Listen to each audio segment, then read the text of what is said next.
Chapter 6 9/11, the day everything changed. So, the dude who walked out of Bedford Prison in 2005? Yeah, let's just say he had some serious beef with the world. But Tiba'a, the world itself was changing at warp speed. People were mad as hell, like next level rage mode, especially against the West, mainly the US and UK. After that insane morning on September 11, 2001, everything flipped. And no, I'm not being dramatic. It literally shifted reality. Since I worked in the airline industry at the time, I saw the instant chaos. Everyone remembers exactly where they were that morning. The news, the footage, it was unreal. That attack opened my eyes to stuff happening in my own backyard in Luton, stuff I never really clocked before. Even now, I still can't wrap my head around how someone could go full psycho like that. I mean, can you imagine? Those poor people on those planes, knowing what was coming? The ones in the Twin Towers having to choose between burning alive or jumping? That's some nightmare fuel right there. Fast forward to 2002, the first 9/11 anniversary, and some radical group straight up held a conference in London glorifying the hijackers.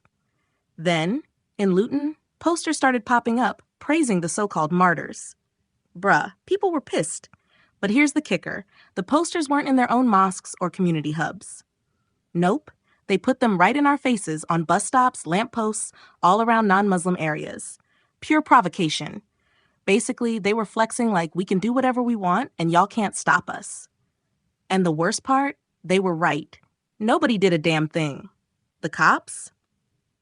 Silent. The council? Crickets. It was like we were giving them a green light to carry on, and that felt like the biggest slap in the face. Every Saturday, outside the Arndale Center, some bearded extremists would roll up and start preaching about destroying the UK. And guess what the authorities did? Nothing. Actually, that's a lie. They did do something. They let them keep recruiting young people, both Muslims and non-Muslims, to their cause.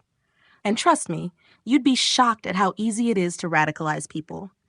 I saw it firsthand, entire groups of people falling for the hype. For every hardcore radical that ended up in jail, at least a dozen more recruits popped up. And the government? Zero response.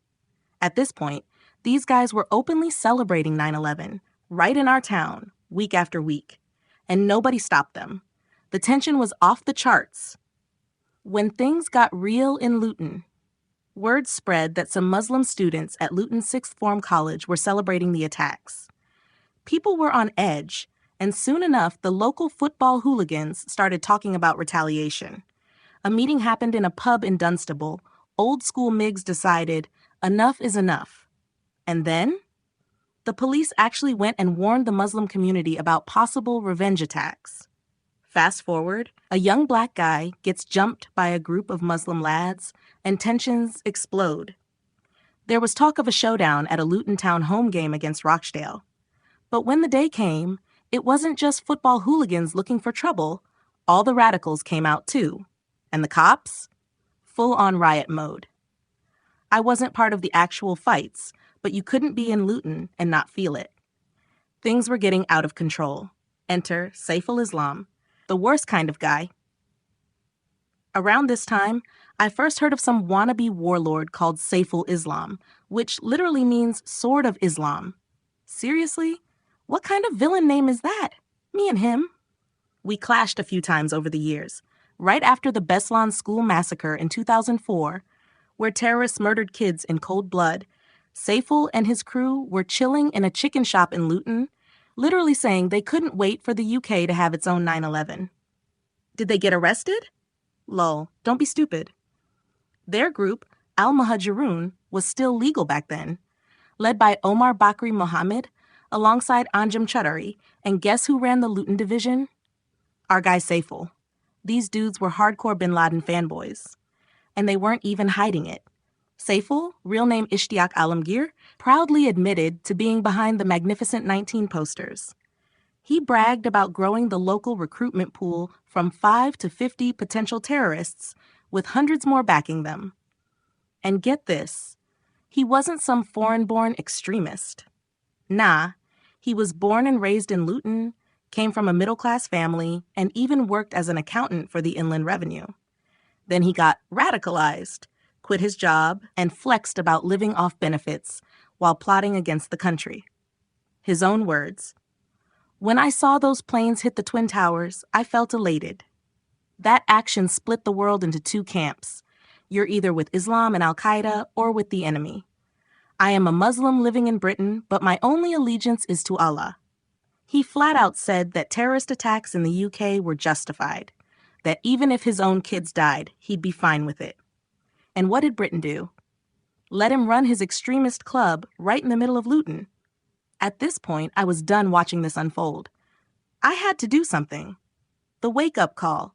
Seeing those posters, watching these radicals take over public spaces, and seeing them laugh in our faces while the authorities did nothing, that was my breaking point.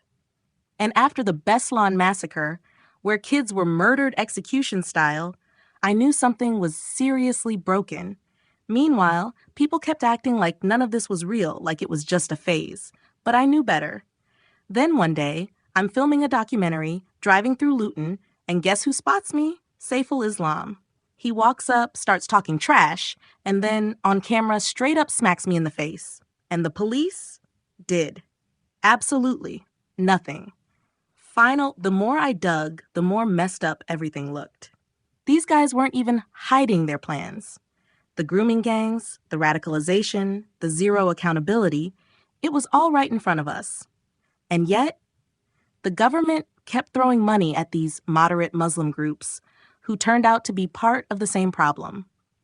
It was time for someone to call this out. This version keeps the core message intact, but updates the language.